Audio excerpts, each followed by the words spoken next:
Hey guys, Musa here. And so today I'm with my friend Brian. Hey guys. So Brian contacted me roughly about 2-3 months ago and he told me that his range hood had failed. So Brian's wife went and researched and found a Bosch range hood. And so I asked Brian just to research the Australian standards on how to install the range hood. So Brian, what did you find out? I found out that we had to use a rigid pipe and also the flute had to be a certain width and length as well. The range hood will have a certain capacity of airflow, and if you use the wrong flute size, it won't flow up hard enough.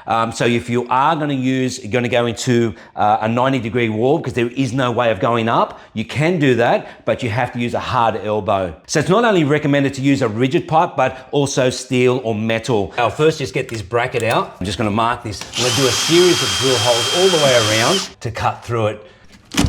All right, and so as expected, we do have a steel beam here. This is the load-bearing wall. I've already checked it out. This here is just a bulkhead. So I'm just gonna cut this metal out. Did it go through? I think so. And this comes with a template. So what you've got to do is basically put it at the height you need.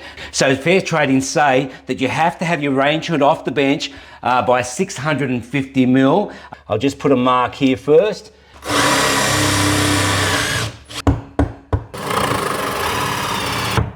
So these are the brackets, they're round, and the top section's where the range hood sits on. Okay, before we put the range hood on, we're gonna put this vent cover on.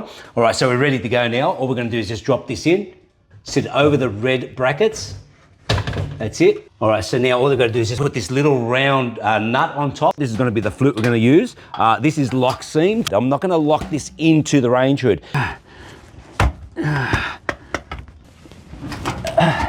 Beautiful. Okay, so now it's time to put the deck tight on. So we need to just cut the rings to the size that we need, and that fits beautifully.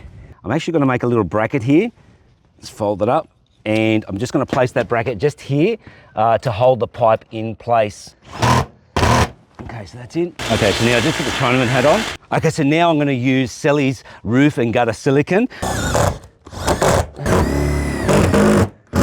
Okay, just clean off all the silicone. And so all we've got to do now is just put this flute cover on, lock it in place with a little screw. That looks fantastic. Okay, Brian, it's been a long day, but we did it. Thank you, Musa. No, you're welcome.